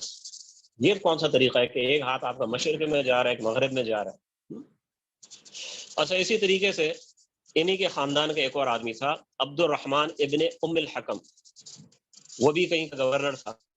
اس نے ایک اپنی بدعت شروع کر دی، یہ بھی صحیح مسلم میں ہے، حدیث نمبر 2038 آپ دیکھ لیجئے گا۔ کعب ابن عجرہ رضی اللہ تعالیٰ سے مروی، وہ مسجد میں جب گئے ہیں تو عبد الرحمن صاحب یخطب قاعدا، بیٹھ کے خطبہ دے رہے تھے، جبکہ خطبہ وہ سنت کھڑے ہو کے، اللہ یہ کہ کوئی عذر ہو، کسی کو بڑا سخت عذر ہو۔ حضرت معاویہ رضی اللہ تعالیٰ سے کے بارے میں مروی ہے کہ آخری زمانے میں جب بہت بیمار ہو گئے تھے، کھڑے نہیں ہو سکتے تھے، وہ جمعے کا خطبہ بیٹھ کے دیتے تھے، تو وہ تو معذور تھے، لیکن پتہ نہیں اب ان لوگوں نے اسی وجہ سے کہ جی حضرت معاویہ بیٹھ کے دیتے تھے ہم بھی بیٹھ کے دیں گے، یا کوئی اور وجہ ہوگی واللہ عالم، انہوں نے بیٹھ کے خطبہ دینا شروع کر دیا، ٹھیک ہے، جو کہ بالکل خلاف سنت۔ اس میں ایک دوسری روایت بھی ہے کہ جس کے اندر یہ حضرت کعب بن عجرہ رضی اللہ عنہ، میں نے آپ کو بتایا نا، تو ایک دوسری روایت کے اندر کے بڑے سخت الفاظ ہیں کعب بن عجرہ رضی اللہ عنہ، صحیح مسلم میں حدیث نمبر 2038۔ تو آپ نے جب دیکھا کہ وہ عبد الرحمن ابن ام الحکم بیٹھ تو کیا فرمایا؟ انظروا الی ھذا الخبیث یخطب قاعدا، دیکھو اس خبیث کو بیٹھ کے خطبہ دے رہا ہے، او تجارتا او لہوا فضوا الیہا وترکوک قائما، یعنی قرآن، یعنی یہ تو ان کو سمجھ میں آ گئی کہ یہ لوگ حدیث میں سناؤں گا تو مسترد کر دیں گے، ٹھیک ہے، تو میں قرآن سے ان کو دلیل دیتا ہوں کہ قرآن مجید بتا رہا ہے کہ حضور اکرم صلی اللہ علیہ وسلم قائمہ کھڑے ہو کے خطبہ دیتے، آپ اندازہ کریں صحابہ کرام کے استدلال کا۔ بہرحال یہ اچھا، نماز کی تاخیر کا تو میں آپ کو پہلے بتا چکا ہوں، یہ یزید کے دور میں شروع ہوئی تھی نماز میں تاخیر، ٹھیک ہے، سب سے پہلے یزید کے دور میں باقاعدہ دور دیر سے پڑھتے تھے۔ انس رضی اللہ تعالیٰ عنہ وہ ایک بار آئے تو دیکھا، یعنی عبید اللہ بن زیاد، آپ نماز پڑھ کے آ گئے تھے اور جناب وہ مغرب کا ٹائم قریب ہو رہا تھا، عبید اللہ بن زیاد بیٹھا ہے، پوری ٹولی اس کے حامیوں کی موالیوں کی بیٹھی ہے، تو حضرت انس رضی اللہ تعالیٰ عنہ سے پوچھتے ہیں کہ بھائی بتاؤ آپ لوگوں نے عصر کی نماز پڑھ لی؟ یہ کتب حدیث میں ایک کتاب ہے حدیث السراج کے نام سے، امام سراج رحمہ اللہ انہوں نے جو احادیث انہوں نے جمع کی ہیں، ان کی کتاب میں روایت نمبر 1632 بسند صحیح ہے کہ کہنے کا تم نماز نہیں پڑھتے۔ اچھا، اس میں شروع کے اندر یہ لکھا ہوا ہے کہ وَكَانُوا يُؤَخِّرُونَ الصَّلَاةَ، یعنی یہ لوگ جو تھے ابن زیاد اور یہ لوگ یزید کے یہ لوگ، یہ نماز دیر سے پڑھتے تھے۔ تو انس بن مالک نے بھائی نماز پڑھ لی؟ انہوں نے کہا جی، انہوں نے کہا نہیں پڑھی نماز۔ تو آپ نے پھر کیا فرمایا؟ سمعت رسول اللہ صلی اللہ علیہ وسلم یقول صلاۃ المنافق حین تصفر وتحمر، بائی منافقین کی علامت ہے تمہارے اندر۔ نبی اکرم صلی اللہ علیہ وسلم نے فرمایا کہ منافقین جو ہے نا وہ نماز یعنی عصر کی نماز اس ٹائم پڑھتے ہیں جب سورج پیلا اور سرخ ہو جائے، تو یہ تمہارے اندر منافقین کی علامات۔ جمعے کے خطبے کے بارے میں پہلے آپ کو بتا چکا ہوں کتنے لمبے لمبے خطبے ہوتے تھے، یزید بن نعامہ کو بتا چکا ہوں کہ نہیں؟ یزید بن نعامہ کا واقعہ جو نے خطبے کے اندر نماز آواز تو ایوب ابن حکم نے کوڑے لگوائے تھے حجاج سے پوچھ کے نا۔ تو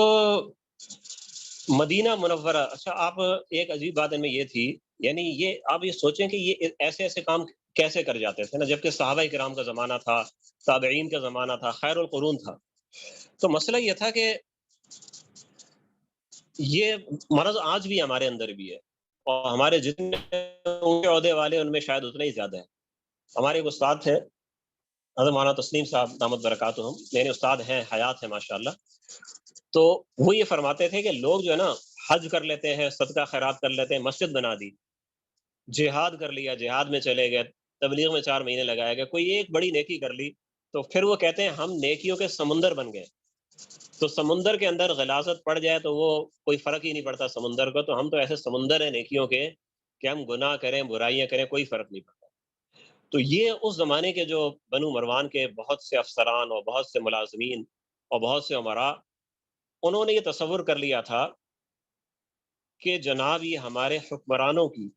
نیکیاں اتنی زیادہ ہیں، ہماری بھی نیکیاں اتنی زیادہ ہیں، ان کی نیکیاں بھی اتنی زیادہ ہیں کہ ان کے کبیرہ گناہ بھی معاف ہو جائیں گے، ان کے سیاسی جرائم بھی معاف ہو جائیں گے، ان کے لوگوں پر مظالم بھی یقیناً معاف ہو جائیں گے، اور ہم جو ان کا ساتھ دے رہے ہیں ان کاموں کے اندر، برائیوں میں، جیسے کربلا میں جو کیا، ظاہر ہے وہ یزید نے اپنے ہاتھ سے تو نہیں کیا، ابن زیاد نے بھی اپنے ہاتھ سے نہیں کیا، لیکن انہوں نے لوگوں نے کیا، مدینہ میں کیا، کتنے واقعات پیش آئے۔ تو ان کا ذہن کیا تھا کہ ان کی پکڑ بھی نہیں ہوگی، ہماری پکڑ بھی نہیں ہوگی۔ اچھا، یہ سمجھے بنیادی طور پر یہ اعتقادی گمراہی تھی، اور یہ اعتقادی گمراہی شروع میں تھوڑی ہوتی ہے پھر آگے بڑھ جاتی ہے، تو 20-25 سال بعد یہ بڑھ کے یہاں تک پہنچ گئی کہ وہ اپنے حکام کے بارے میں مغفرت کا قطعی عقیدہ رکھتے تھے، معصوم تو نہیں مانتے تھے لیکن مغفور مانتے تھے کہ جو بھی حاکم ہے ہمارا مغفور ہے، تو جب وہ مغفور ہے تو اس کی پیروی کرنے والے بھی مغفور ہیں، تو جو وہ کہتا ہے وہ کرو، تمہاری کوئی پکڑ نہیں ہوگی۔ ٹھیک ہے، یہ الفاظ کس کے ہیں؟ یہ ابن تیمیہ کے الفاظ ہیں، یعنی کوئی ہم پہ الزام نہ لگائے کہ جناب مولانا صاحب بنو امیہ بنو مروان کے جناب کوئی دشمنی مول لی ہوئی ہے۔ امام ابن تیمیہ رحمۃ اللہ علیہ کے الفاظ منہاج السنہ میں، انہم کانوا یطیعون الولاۃ طاعۃ مطلقۃ، اس زمانے کے جو لوگ تھے بنو امیہ کے، بنو مروان کے ملازمین، وہ اپنے امراء کی، اپنے والیوں کی اطاعت مطلقاً کرتے تھے۔ وَيَقُولُونَ إِنَّ اللَّهَ أَمَرَنَا بِطَاعَتِهِمْ، اللہ نے ہمیں ان کی اطاعت کا حکم دیا ہے۔ اور ساتھ میں وہ کہتے تھے ان اللہ اذا استخلف خلیفتن، ان کا عقیدہ یہ ہو گیا تھا اللہ جب کسی کو خلیفہ بناتا ہے تقبل منہ الحسنات، اس کی حسنات ساری قبول کر لیتا ہے، وتجاوز له عن السیئات، اور اس کی ساری برائیاں اللہ معاف کر دیتا ہے۔ تو جب اس کی معاف ہے، جو کرا رہا ہے یہ سارے کام، تو ہماری کیوں نہیں معاف ہوں گی؟ یہ منہاج السنہ جلد 2 صفحہ 479 کے اندر آپ دیکھ لیجئے گا۔ اور مزید ابن تیمیہ دوسرے مقام پہ اسی بات کو بیان کرتے ہیں، یقولون، یہ مروانی کہتے تھے انہم لا یؤاخذون علی ذنب، کسی گناہ پر ہمارا کوئی مواخذہ نہیں ہوگا، کأنہم یرون ان السیئات الولاۃ مکفرۃ بحسناتہم، ان کا یہ عقیدہ تھا، یہ ان کی رائے تھی کہ جو حکمران ہوتے ہیں ان کی جتنی بھی برائیاں ہوں ان کی نیکیوں کے سامنے کچھ بھی نہیں ہے، وہ ختم ہو جاتی ہے۔ منہاج السنہ جلد نمبر 6 صفحہ 200 پر آپ دیکھ سکتے ہیں۔ تو کہنے کا مقصد یہ ہے کہ یہ تو وہ باتیں تھیں کہ جو صحابہ نے اپنے بارے میں بھی نہیں سوچی، یعنی حضرت ابو بکر رضی اللہ تعالیٰ عنہ سے بڑا مقام کس کا ہوگا، ان سے بڑی نیکیاں کس کی ہوں گی؟ وہ یہ کہتے تھے، آپ سب نے سنا ہے پڑھا ہے، کہتے تھے کاش میں ایک تنکا ہوتا، کوئی بکری کوئی بھیڑ اسے کھا لیتی، میرا حساب کتاب نہ ہوتا۔ اور حضرت عمر رضی اللہ تعالیٰ سے بڑھ کے انصاف اور نیکیاں کس کی ہوں گی؟ اور وہ کہتے تھے کہ قیامت کے دن یہ پکارا جائے کہ سب کی مغفرت ہو گئی، ایک بندے کی نہیں ہوئی، تو مجھے خطرہ ہے کہیں میں نہ ہوں۔ تو اندازہ کریں کہ یہ اسلام تو یہ ہے، اسلام یہ نہیں تھا اصل اسلام، معیاری اسلام جو بنو مروان جس کا مظاہرہ کر رہے تھے۔ ٹھیک ہے،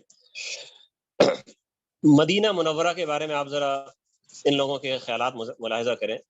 چونکہ ان لوگوں کے آباء و اجداد نے، بڑوں نے، جن میں سے اگرچہ کئی صحابہ کرام تھے لیکن انہیں ہجرت مدینہ کا شرف حاصل نہیں ہوا تھا، وہ صحابہ تھے، ان کا مقام اپنی جگہ پر، لیکن بعد میں جو لوگ آئے تو انہوں نے بھی مدینہ میں یا زیادہ وقت گزارا نہیں تھا، یا ان کا جھکاؤ زیادہ مکہ کی طرف تھا، یا شام میں رہے تو شام کی طرف تھا،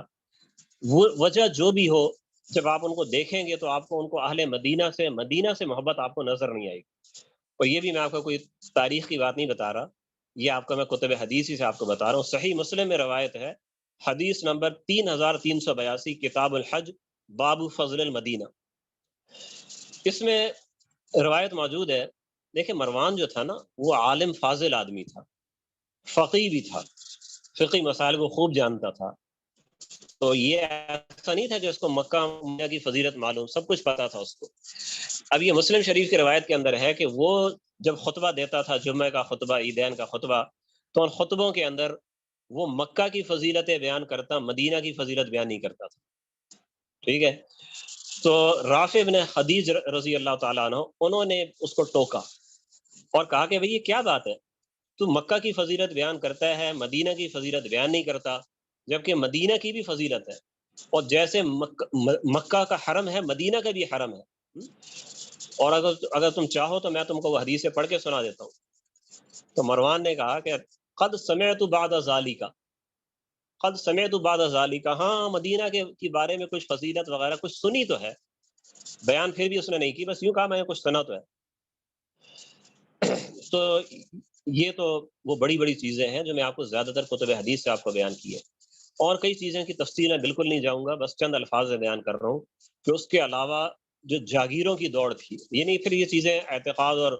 بدعات وغیرہ سے ہٹ کے بالکل دنیا داری پہ آ جاتی ہے کہ کہاں پچھلے حضرات جو تھے، آپ خلفۂ راشدین کو دیکھ لیں اور حضرت امیر معاویہ کو دیکھ لیں، حضرت عبداللہ بن زبیر کو دیکھ لیں کہ سادگی کی زندگی گزاری، اور جس کا جتنا مقام تھا اس کی زندگی اتنی سادہ تھی، لیکن یہاں پر کیا تھا کہ سادگی تو عیب بن گئی تھی، اور بڑی بڑی جاگیریں حاصل کرنا اور رشوتوں تک کا، جناب وہ جو نچلے درجے میں جو لوگ تھے، میں اوپر کی بات نہیں کر رہا کہ ان کے خلفاء یا ان کے حکمران رشوت خور تھے، لیکن نیچے رشوت ستانی شروع ہو چکی تھی اور ناجائز ذرائع آمدن نیچے شروع ہو چکے تھے۔ تو مجموعی طور پہ جو خرابیاں جو بنتی ہے نا، طرز سیاست کی خرابیاں، مالی معاملات کی خرابیاں، معاشرتی خرابیاں، یہ 3 قسم کی خرابیاں یہ آپ کی بن جاتی ہیں۔ معاذ ذالک کا جو اعتقادی خرابیاں، بدعات اپنی جگہ پر ہیں، ٹھیک ہے۔ اسی طریقے سے عوام کو محبت اور اخلاق سے قائل کرنے یا سختی کرنا، سیاسی مخالفین کو کسی بھی طور پہ دبانا، اس کی آزادی سمجھنا، جرنیلوں کے اختیارات میں لامحدود اضافہ کرنا، ٹھیک ہے جی۔ اسی طریقے سے حکمران خاندان کی آمدن بے حد و حساب ہونا، اس کی کوئی لمٹ نہیں تھی کہ بادشاہ کی آمدن، خلیفہ کی آمدن کیا ہوگی۔ شاہانہ طرز زندگی ہونا، مباح چیزوں میں انہماک، یعنی یہ جو لوگ تھے مروان سے لے کے ہشام وغیرہ تک، یہ لوگ ایسا نہیں تھا کہ یہ لوگ شرابیں پیتے ہوں، بدکاریاں کرتے ہوں، لیکن مباح چیزوں کے اندر انہماک تھا، یعنی کہ اگر 5 جوڑے کافی ہیں تو 500 جوڑے بنوا لیے، جوتوں کے اگر آپ کے 10 جوڑے کافی ہیں تو وہ 1000 جوڑا رکھ لیا، وہ ہے تو مباح، لیکن مباح میں ایسا انہماک وہ شریعت نہیں ہے، شریعت منع کرتی ہے، اسراف قرار دیتی ہے۔ اسی طریقے سے بیت المال کی آمدن میں جائز بھی آ رہا ہے، ناجائز بھی آ رہا ہے، اس کا بھی کوئی فرق نہیں، ناجائز ٹیکس عائد کیے جاتے تھے۔ یہ کئی چیزیں ایسی تھیں کہ اگر ہم تفصیل میں جائیں تو پھر تو شاید یعنی بہت زیادہ وقت لگ جائے گا، ابھی بھی کافی وقت ہے نا، جو میرا اندازہ تھا اس سے تو اوپر ہی ہو گیا۔ تو یہ جو تھی، یہ سمجھے کہ اس کے اندر جو بادشاہی کے خد و خال تھے نا، وہ اس کے اندر غالب آ گئے، اور یہ وہ چیز تھی جس کے بارے میں صحیح حدیث میں پیش گوئی ہے ٹھیک اس زمانے کے بارے میں۔ وہ حدیث کیا ہے؟ اذا بلغ بنو ابی العاص 30، جب ابو العاص کی اولاد 30 افراد تک چلی جائے گی، 30 افراد سے مراد یعنی بڑے لوگ ہیں، ان کے باثر لوگ، ان کے مشہور لوگ، وہ 30 افراد تک ان کی تعداد چلی جائے گی، کان دین اللہ دخلا، اللہ کے دین کو فریب بنا لیں گے، مال اللہ دولا، اللہ کے مال کو جاگیر بنا لیں گے، وہ عباد اللہ خولا، اور اللہ کے بندوں کو وہ غلام بنا لیں گے۔ یہ مسند ابو یعلا کی حدیث ہے 6523، اور امام بوصیری رحمہ اللہ نے اس کے بارے میں کہا ہے کہ اسنادہ صحیح۔ تو یہ وہ زمانہ آ گیا تھا، ٹھیک ہے، اور آ کے انتہا کو پہنچ گیا تھا، اور اس زمانے کے اندر حضرت عمر بن عبدالعزیز رحمہ اللہ کی وہ سامنے آئے ہیں آپ کے۔ میں تھوڑی سی حدیث کے بارے میں آپ کو بتا دوں کہ اس حدیث سے یہ مراد نہیں ہے کہ ابو العاص کی اولاد میں ہر شخص خراب ہے، ایسا نہیں ہے، اس لیے نبی اکرم صلی اللہ علیہ وسلم نے 30 کے اندر اس کو محدود کیا ہے، ٹھیک ہے۔ تو اس لیے ان میں جو اچھے لوگ آئے ہیں، تو جیسے خود حضرت عثمان رضی اللہ تعالیٰ، وہ بھی ابو العاص کی نسل میں سے ہیں، اور عمر بن عبدالعزیز وہ بھی اس کی نسل میں سے ہیں، تو مراد وہی لوگ ہیں کہ جن کے برے کام دنیا نے دیکھ لیے سب کے سامنے، جو اچھے لوگ ہیں اور جو صحبت نبویہ سے مشرف ہے، ان کا تو سوال ہی نہیں ہے نا، وہ تو ویسی مستثنا ہے۔ تو یہ آپ جانتے ہیں ایک فقی جو ایک اصطلاح ہے، عام خص منہ البعض، ایک نص ہوتی ہے، عام ہوتی ہے، لیکن بعض لوگ اس سے لازماً خاص ہوتے ہیں، ٹھیک ہے۔ حضرت مولانا سرفراز خان صفدر صاحب رحمۃ اللہ علیہ نے اس کی مثال دی کہ جیسے ملکہ سبا کے بارے میں قرآن مجید میں ہے نا، وہ اوتیت من کل شیء، ملکہ سبا کو ہر چیز دی گئی تھی، تو حضرت نے کہا کہ اس کا یہ مطلب نہیں ہے کہ کوئی کہے کہ ملکہ سبا کی داڑھی بھی تھی، من کل شیء میں تو پھر وہ بھی آ جاتی ہے نا۔ تو اگر کوئی یہ کہے کہ جی ہر چیز ہی دی گئی تھی، استثناء کر ہی نہیں سکتے، تو پھر آپ مانو کہ داڑھی بھی دی گئی تھی۔ جب کوئی اس کو نہیں مان سکتا تو مطلب یہ کہ عام خص منہ البعض جو فقہا کا قاعدہ ہے وہ اپنی جگہ ٹھیک ہے، اور دیگر دلائل کے ذریعے تخصیص وہ پھر عام سے کی جاتی ہے۔ اچھا جی، میں نے آپ کو یہ بتا دیا تھا کہ عمر بن عبدالعزیز رحمہ اللہ جب خلیفہ بنے تھے تو انہوں نے اپنی خلافت کو سے خود ہی انہوں نے استعفیٰ دے دیا، خلیفہ بنتے ہی انہوں نے کیا کہا تھا کہ بھئی میں استعفیٰ دے رہا ہوں، میری خلافت جو ہے وہ مسلمانوں کی شورا کے بغیر مجھ پہ ڈالی گئی ہے، اس لیے آپ کی بیعت جو میری گردن میں ہے میں اس کو اتار رہا ہوں، جس کو چاہیں سربراہ مقرر کر لیں۔ تو لوگوں نے کہا کہ نہیں نہیں، ہم آپ ہی کو مانتے ہیں۔ تو جب سب نے، جتنا وہاں پہ مجمع جمع تھا دابق میں، اس لشکر گاہ میں، اس میں سپاہی بھی تھے، اس میں ملازمین بھی تھے، خدام بھی تھے، عمرا بھی تھے، جب سب نے کہا کہ ہم راضی ہیں، تب آپ کو اطمینان ہوا کہ میں لوگوں کی رضامندی سے میں خلیفہ بناؤں۔ تب آپ نے کام شروع کیا۔ میں شروع کے میں آپ کو بتا چکا تھا، وہ آپ نے کون کون سے احکامات دیے تھے فلاں فلاں کو فارغ کرنے کے، بتایا تھا کہ نہیں؟ دیکھو مجھے بھی کبھی شبہ ہو جاتا ہے کون سی بات بتائیے کون سی نہیں۔ میں نے بتایا تھا کس کو فارغ کیا تھا آپ نے، بتا دیا تھا، ٹھیک ہے۔ اور یہاں تک میرا خیال آپ کو بتا دیا تھا کہ وہ آپ نے باندیاں تک آپ نے رد کر دی اور ان کی جگہوں پر ان کو بھیج دیا. ٹھیک ہے. اچھا، اور جو مسائل تھے، جو بڑے بڑے آپ کے کارنامے ہیں، ان کے کارناموں میں ایک بڑا کارنامہ ہے فدق کا مسئلہ. فدق کی زمین کا مسئلہ حضرت عمر ابن عبدالعزیز نے حل کیا بالکل شروع کے اندر. فدق وہ زمین تھی جو نبی اکرم صلی اللہ علیہ وآلہ وسلم کے زمانے میں خاندان نبوت اہل بیت پر خرچ کی جاتی تھی. یعنی اہل بیت میں ظاہر ہے آپ کی ازواج مطہرات تو شامل تھیں، ان کے علاوہ بھی آپ کے خاندان کے جیسے آپ کی بیٹیاں ہیں، ان کی ضروریات پہ بھی آپ ان کو بھی دیتے تھے. آپ کو حق حاصل تھا شرعی لحاظ سے. وہ فے کی زمین تھی. جب آقا وسلم کی وفات ہو گئی تو اہل بیت کا یہ خیال تھا، سیدہ فاطمہ رضی اللہ تعالیٰ عنہ کا اور بعض امہات المؤمنین کا بھی، کہ ہمیں اب وراثت میں یہ زمین ملے گی. لیکن حضرت صدیق اکبر نے واضح فرما دیا، بخاری شریف میں روایت موجود ہے کہ یہ انبیاء کی وراثت وہ جاری نہیں ہوتی، تو یہ خاندان میں تقسیم نہیں ہوگی. یہ سرکاری زمین ہم اس کو قرار دے کے اختیار اپنے پاس رکھیں گے اور آمدن ویسی خرچ کرتے رہیں گے خاندان نبوت پہ. تو یہ صدیق اکبر رضی اللہ تعالیٰ عنہ نے اس کو کیا. بعد کے خلفاء نے بھی اس پر اسی طرح عمل کیا. لیکن جب مروان کا دور آیا، مدینہ کا گورنر جب بنا، تو اس نے فدق کو ذاتی ملکیت بنا لیا، اپنی جاگیر بنا لی. بھائی زمین ہے ہی میری. اب اس نے کس طرح کیا؟ تو ظاہر ہے جو جس کے پاس اختیار ہوتا ہے، حربے بہت سے ہوتے ہیں ان کے پاس. تو یہ زمین پھر مروان جب مر گیا تو اس کی اولاد میں اس کی اولاد کے ورثے میں آ گئی، یعنی عبدالعزیز، عبد الملک. ہاں، عبدالعزیز کا تو انتقال پہلے ہو گیا تھا، تو لیکن بہرحال یہ خاندان کے اندر یہ زمین چلتی آئی. ہاں، مروان نے یہ کیا تھا، مجھے یاد ہے. مروان نے جو ہے نا تقسیم اپنی زندگی میں تقسیم کر دیا کہ میں نے یہ حصہ فلاں بیٹے کا، یہ فلاں بیٹے کا، یہ فلاں بیٹے تقسیم کر دیا. جب تقسیم کر دیا تو عبدالعزیز نے خرید لی، باقی بھائیوں سے خرید لی. جب عبدالعزیز کی وفات ہو گئی تو وہ میراث حضرت عمر عبدالعزیز کے پاس آ گئی.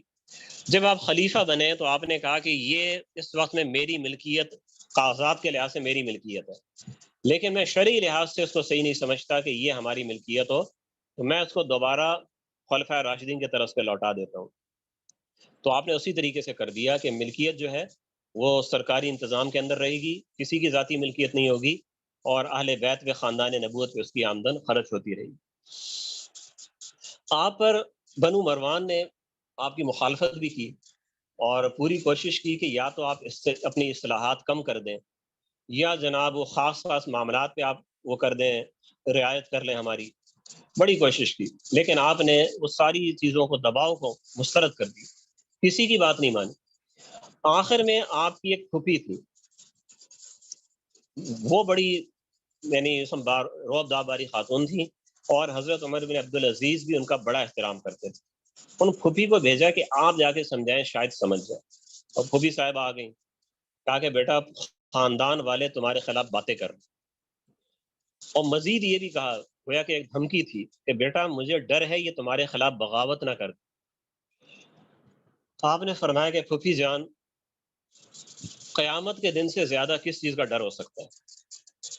اگر قیامت سے زیادہ میں کسی چیز سے ڈروں تو اللہ کرے اس چیز سے محفوظ ہی نہ رہوں.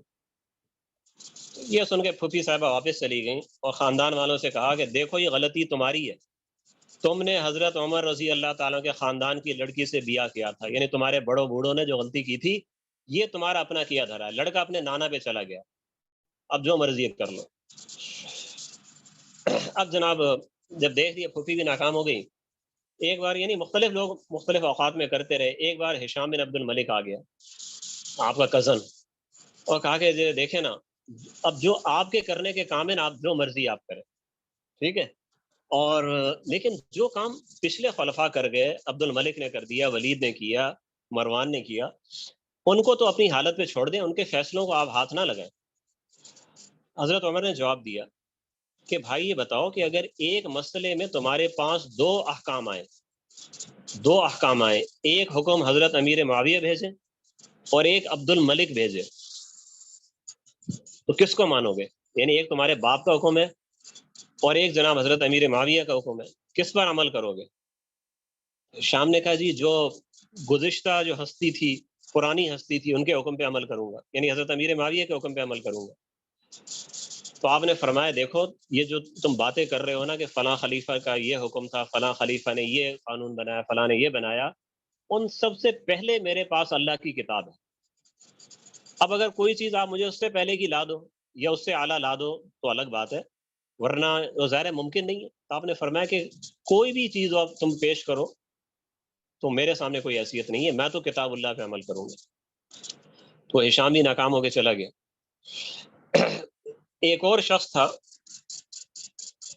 عمسہ ابن سعید اس کا نام تھا، وہ حضرت عمر کا پرانا دوست تھا،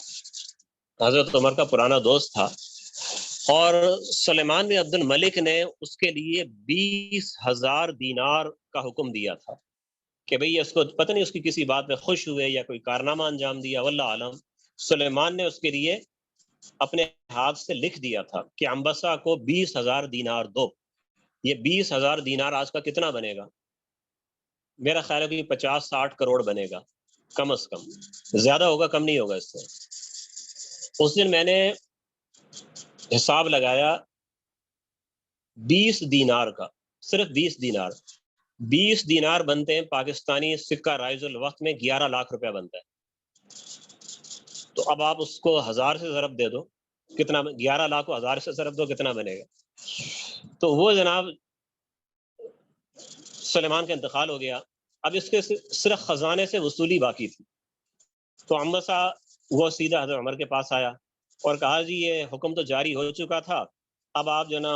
یہ خزانے کو بھجوا دیں وزارت خزانہ میں، مجھے ادائیگی ہو جائے۔ آپ نے فرمایا کتنی رقم کی رسید ہے یہ؟ اس نے کہا 20,000 دینار۔ آپ نے کہا 20,000 دینار؟ اتنی رقم سے تو میں 4,000 مسلمانوں کے گھرانوں کی کفالت کر سکتا ہوں، اتنی رقم میں ایک آدمی کو کیسے دے دوں؟ اللہ کی قسم اس کی گنجائش نہیں ہے۔ اچھا، عمبسہ نے یہ سن کے نا ان پہ ایک طنز کیا،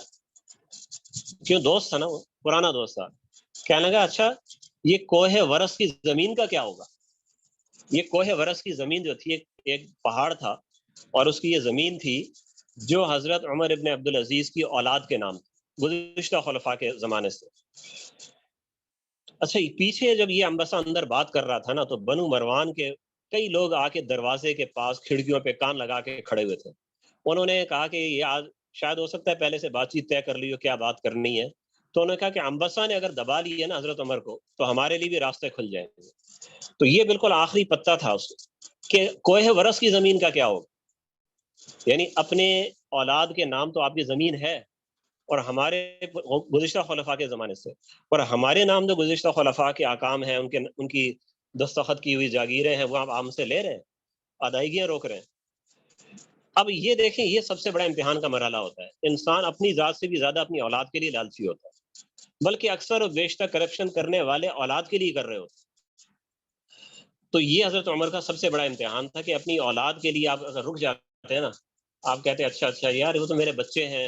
اپنی اولاد کے لیے بھی کچھ نہ کرو، یا خلیفہ بن کے تو اتنا تو اختیار ہے، اولاد کے لیے گزارے کے لائق میں کچھ چھوڑ کے جاؤں تو اس میرے معاملے کو رہنے دو، یا یوں کہہ دیتے یار میں اپنے معاملات کو جانتا ہوں تم جاؤ۔ اگر ایسا کہہ دیتے تو جو دائیں بائیں کان لگا کے کھڑے ہوئے تھے ان سب کا کام بن گیا تھا۔ جو شخص اپنا احتساب نہیں کرتا دوسروں کا بھی نہیں کر سکتا۔ تو آپ کیونکہ سچے تھے، آپ احتساب کے اندر آپ کی نیت ایسی خالص تھی کہ اس کی مثال ملنا مشکل ہے۔ آپ نے ایک دم خوش ہو کے کہا ارے واہ کیا یاد دلایا، خوب بات یاد دلائی، میں تو بھول ہی گیا تھا، اچھا وہ تم نے یاد دلا دیا۔ ملازم سے کہا وہ کوہ ورس کی زمین کے کاغذات اس کی فائلیں نکال کے لے کے آؤ۔ وہ ملازم فائلیں لے کے آیا، آپ نے ادھر ہی جناب ساری فائلوں کو پھاڑ کے پھینک دیا، دیکھ لیا اب میری اولاد کے نام بھی اب کچھ نہیں رہا، ٹھیک ہے اب برابر آ گئے۔ تو عمبسہ جو نا باہر آیا، باہر جو تھے بنو امیہ کے شہزادے، بنو مروان کے لڑکے سب کھڑے ہوئے تھے اور کاروائی سن رہے تھے۔ جب باہر آیا تو بتا دیے کہ بھائی جو تم نے مجھ سے امید لگائی تھی کہ جگری یار کے لیے گنجائش ہوگی تو رشتہ داروں کے لیے بھی گنجائش ہوگی، جگری یار کا بھی خیال نہیں کیا، تمہارا بھی کوئی خیال نہیں کرے۔ تو انہوں نے کہا کہ اچھا پھر امیر المومنین سے آپ جا کے کہہ دو، عمبسہ سے کہا کہ اگر آپ ہمارے ساتھ ایسا سلوک کریں گے، عطیات جاری نہیں کرتے ہیں، پرانے ہمارے ورات نہیں دیتے ہیں، تو اجازت دے دیں ہم آپ کا ملک چھوڑ کے کسی اور ملک میں چلے جائیں۔ عمبسہ نے اندر آ کے بتایا وہ تو یوں کہہ رہے ہیں کہ کہیں ہم ملک چھوڑ کے چلے جاتے ہیں. آپ نے فرمایا ٹھیک ہے، یہ حضرات جہاں جانا چاہتے ہیں ان کو جانے کی اجازت. تو یہ تھا وہ معیار، اور یہ تھی وہ صلاحیت، اور یہ تھی وہ خدا خوفی کہ جس نے 2 سال سے بھی کم وقت کے اندر پورے عالم اسلام کو بدل دیا، اور ہر طرف خیر و خوبی کا دور دورہ ہو گیا. انشاءاللہ اس پر مزید بات انشاءاللہ کوشش کریں کہ اگلی نشست میں اس کو ہم مکمل کر لیں. میرا ارادہ تو آج اس کو ختم کرنے کا تھا. عناوین آپ نے دیکھیں، لیکن پھر جب بعض اوقات بات چلتی ہے تو ذرا وہ اپنے دائرے سے بھی مزید پھیل جاتی ہے. لیکن یہ ساری باتیں بہت خیر کی باتیں، اور وہ بعض اوقات میں اس کو کہے بغیر رہتا نہیں ہوں. اور کئی بار یہ میں بات کہتا ہوں، آپ سے بھی پہلے بھی کہی ہے اور کئی مقامات پر، کہ اس زمانے کے اندر صحابہ کی سیرت کے بعد اگر کسی شخص کی سیرت میں ہمارے لیے بہت زیادہ اثر ہے تو وہ حضرت عمر بن عبدالعزیز ہے. یہ ضروری نہیں کہ حکمران ہو تو تب، اگر ہم ایک عام آدمی ہے تب بھی ہمارے لیے ان کی زندگی میں بہت زیادہ سبق ہے. دیکھیں، ہم میں سے ہر ایک چاہتا ہے نا ہمارے گھر کا ماحول درست ہو جائے. میں بھی چاہتا ہوں، آپ بھی چاہتے ہیں. گھر کا ماحول درست نہیں ہو رہا ہوتا، ادھر ہی سے لے لینا، کیوں نہیں درست ہو رہا؟ اس کی وجہ یہ کہ ہم نے اتنا احتساب بھی نہیں کیا اپنا، کہ اگر ہم گھر کے بچوں کو بولتے ہیں آپ نماز پڑھیں تو کیا ہم خود ٹائم پہ نماز پڑھتے ہیں؟ یہ خواتین کو اکثر شکایت ہوتی ہے لڑکیاں نماز نہیں پڑھ رہی، وہ خود کام سے لگی ہوتی ہیں، لڑکیاں کیسے نماز پڑھیں گی؟ آپ خود اذان کے ساتھ اگر کھڑی ہوں تو پھر لڑکیاں بھی آپ کے کھڑی ہو جائیں. مرد اگر اذان کے ساتھ جماعت کے ساتھ جائیں تو پھر لڑکے بھی جائیں. ہم خود اپنے ہاتھ سے صدقہ خیرات اپنے بچوں کے ہاتھ میں دلوا کے آگے بھیجیں تو پھر ہم کہہ سکتے ہیں کہ بچوں کو سخاوت کی عادت پڑے گی اور بچوں میں اچھے اخلاق پیدا ہوں گے. تو اپنا احتساب سب سے پہلے جس جگہ پر بھی ہیں اپنے آپ سے شروع کریں. آپ کے دائیں بائیں انشاءاللہ ماحول بدلنا شروع ہو جائے. اللہ تعالی ہمیں عمل کی توفیق عطا فرمائے. السلام علیکم ورحمۃ اللہ. وعلیکم السلام ورحمۃ اللہ وبرکاتہ.